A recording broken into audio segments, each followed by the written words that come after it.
As an investigator, when you're interviewing people and getting information from them, do you go in with a little bit of a skeptic view to, instead of going in like a bull at a gate and thinking, yeah, they're telling the truth? I mean, is there certain things you look for when people are telling you? Absolutely. I mean, like I said in the beginning, you have to go in with skepticism, but you also have to go in with an open mind. If you're closed-minded, you might as well quit doing what you're doing, because let's face it, we're talking about some otherworldly stuff going on here. Mm-hmm.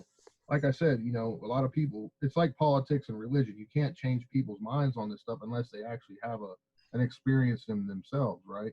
It's very hard to sway people in that manner. So I don't try to do that personally. I just say, look, this is what I got, make out of it what you want. But if you don't go in skeptical, I mean, you can't say everything's a little green man flying around in a spaceship. I mean, that's just not how it is. A UFO is basically an unidentified flying object. I think I have a little bit of an advantage when it comes to some investigators because, number one, I did grow up on Air Force bases, and I was in the U.S. Air Force myself for 8 years. And I'm pretty inept and in-depth at knowing what type of aircraft, we do have. Mm-hmm. Of course, there is always going to be these black projects that nobody knows. It's so high of a top secret security level that, unless you see one, you don't know what it is. It could be definitely a military project. So what we're doing here is trying to gauge, are these things people are seeing from our planet, or are they otherworldly? So you have to look at the characteristics of what people are describing, how fast they're flying. Are they actually creating a sonic boom when they're moving through the sky? Because anything that we have that we know of, once it breaks the sound barrier, you're going to hear a sonic boom somewhere.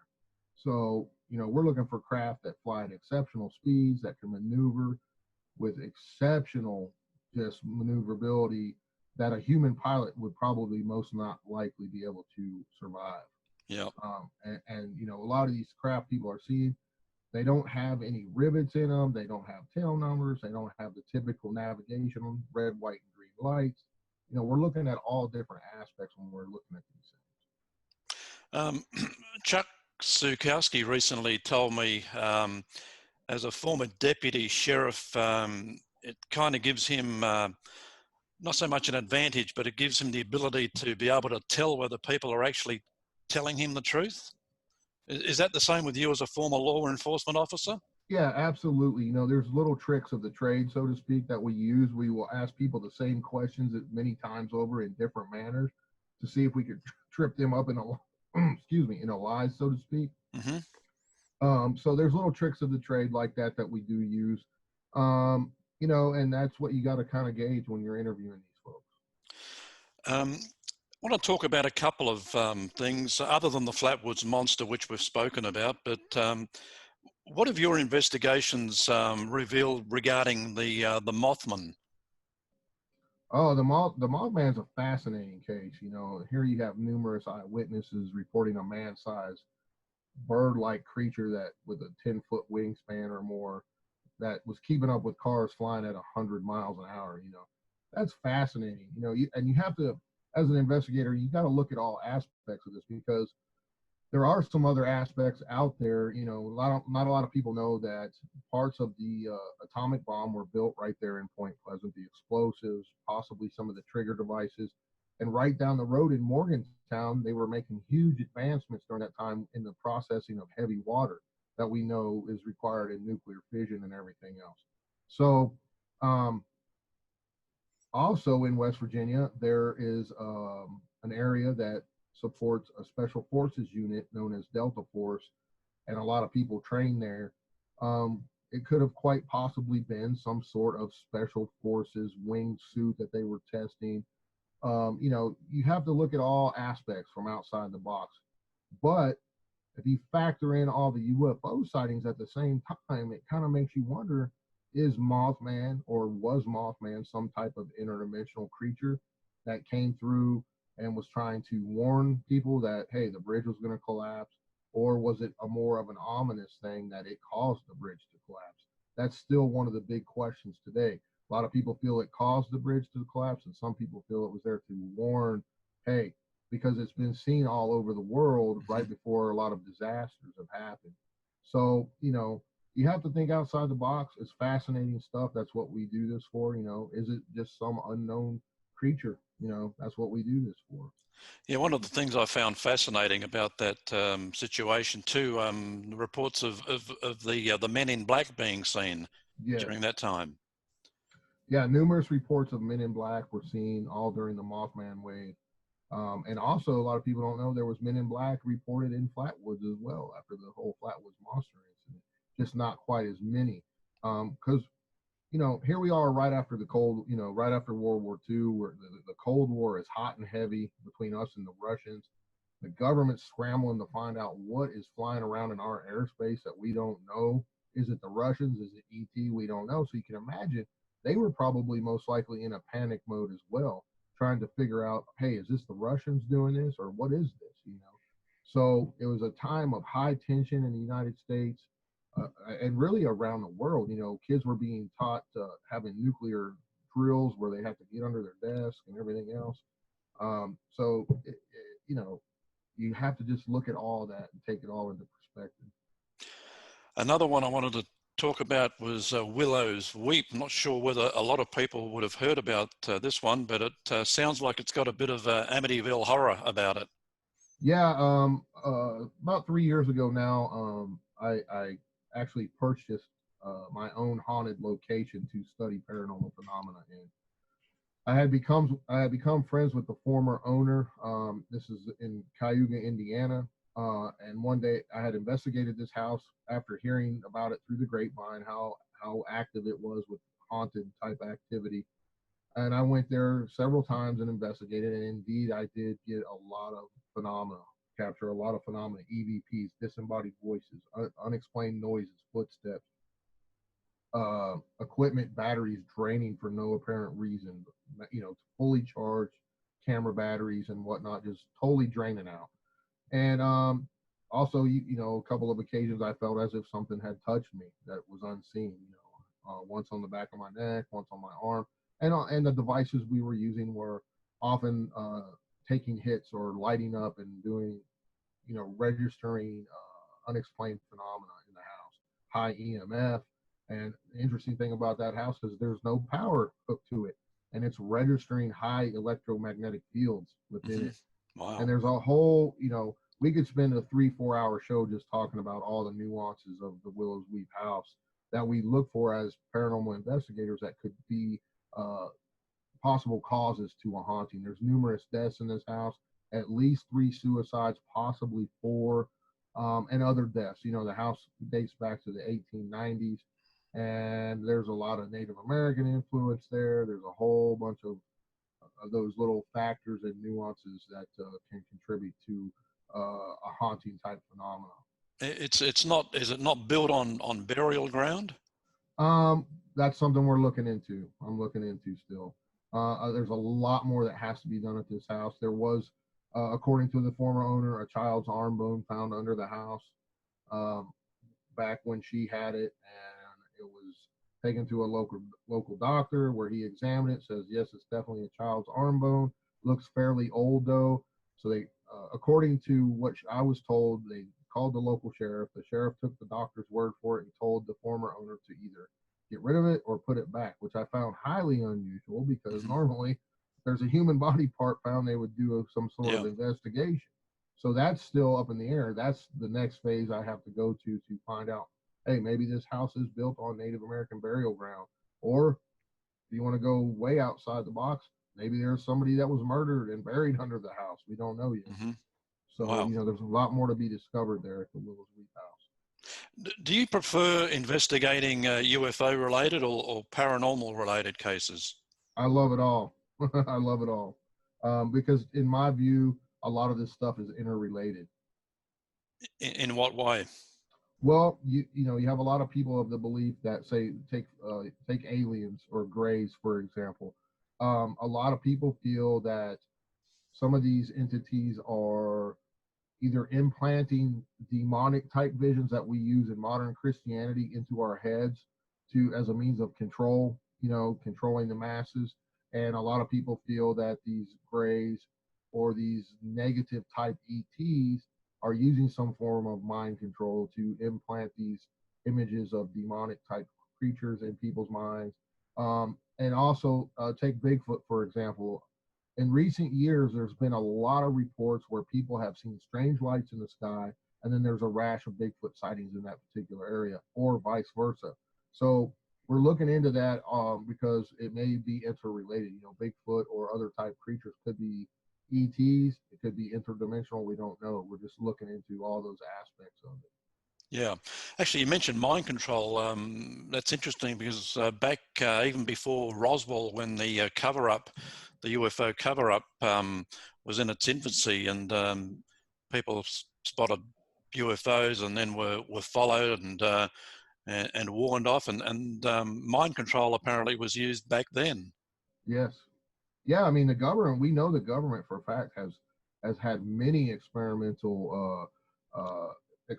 going on where they're messing with ESP and telekinesis and remote viewing. You know, look at the Manhattan Project and the Philadelphia experiment and all these different things. You know, all these different things were being utilized to help spy on the Russians and everything else. I mean, it's fascinating stuff. So, and a lot of people theorize that the Germans, the Nazis, actually had interactions with ETs. You know, if you take the real society and they were developing UFOs and they had all this, they were 100 years in advance of us in technology almost. And where did they get this technology? You know, and everything. So you got to take a hard look at all that. So of course, when we won the war, us and Russia were scrambling to try to get all this technology for ourselves. So, you know, I think there's a direct connection between a lot of that stuff. Yeah. So do your investigations take you outside of West Virginia? Absolutely. Yeah, I investigate all over the country. You know, as I said, you know, I have the house in Indiana, but I've done literally in the thousands of investigations of people's homes, businesses, and just the more run-of-the-mill type of locations like asylums and old prisons and stuff like that. Places where a lot of bad energy, you know, where there's numerous deaths, battlefields as well, ships. You know, I've done it all really over my time, and I continue to do that to this day. Just trying to hope to document some fascinating phenomena that say, hey, look at this. This is the real deal. Bam, there it is in your face. But you know, we just captured something at the Willows Wee house that's on my YouTube channel. That's one of the best shadow type figures or shadow men you could ever see, and totally captured, just not even trying to do anything, just by pure happenstance.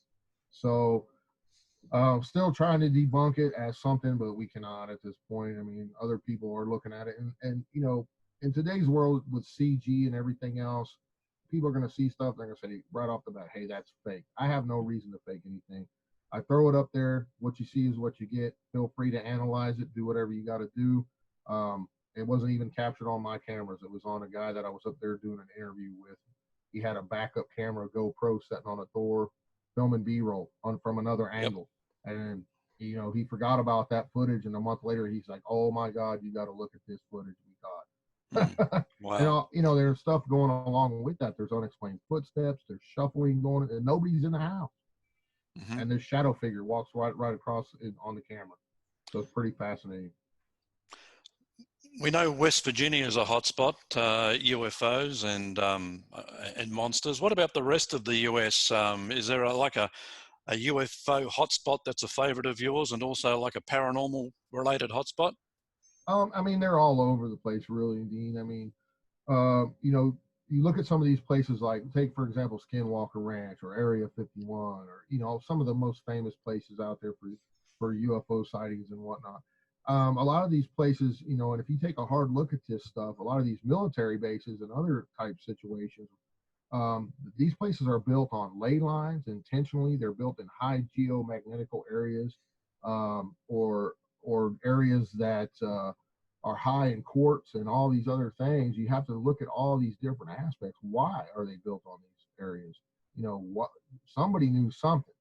You know, and if you go back really far, the Native Americans seem to have known about these type of locations in these high energy areas, and they built a lot of their religious worship centers there, where they could watch the stars, and Mm-hmm. you know, they knew something as well. So there's all these interconnected type of situations like this, and researchers are really, you know, really looking hard at these type of areas, and there's a direct correlation between them, I think, in the sightings. 38th parallel, 37th parallel, all these different places around the earth. You know, it's pretty amazing stuff. Yeah.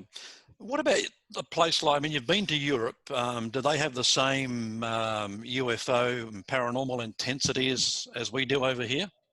Well, I spent 5 years in Italy, you know, in the military, so I got to travel around quite a bit. And one thing about Europe and over in that, you know, over there is it has a lot more history than we have here in the United States. So of course, you know, there was more battles fought. There was more places that high energy instances took place when it comes to haunting type situations. And the same with you know, UFO sightings. A lot more history. People were there. More people were there than were here, so to speak, for many thousands of years longer. You know, the creation of man and modern man anyway, it's more documented that people were in that area much more in depth than they were here at first. So, you know, that just goes without saying. It's common sense. You know, the more areas people are in, the more activity most likely is going to take place. Yeah, I was just going to say, like Eastern Europe, parts of Eastern Europe, and some of those Scandinavian countries, they have a lot of UFO activity. Mm-hmm. Yeah, and those areas are most likely high geomagnetical places as well, you know, and high in crystal quartz. And it's all around the world. If you look at these places that are heavy in sightings, they all seem to have that same connection, you know. Yep. All right, Dave. So what's your final verdict on all your investigations? So are we part of a supernatural surrounding, you know, both in the air and on the land? I definitely think we are. There's stuff I've seen and experienced that, me personally, you know, I can't speak for everyone else, but there's a lot of things out there we just do not understand at this point in our, even with our modern technology. And you know, science can't explain everything at this point, you know. So Yeah. science changes every day. You know, just recently, you know, they've come out and said, yeah, we know for a fact there are other dimensions. I mean, think about that statement. That's mind blowing. Yeah. Yeah. You know, Yeah. and then they're finding new Goldilocks planets almost weekly now, with these new telescopes we've got out in space. It's amazing time. It's an amazing time to be into the researching these type of things and investigating, because as technology progresses, I think we're going to start getting maybe a little piece of that puzzle on some of these things.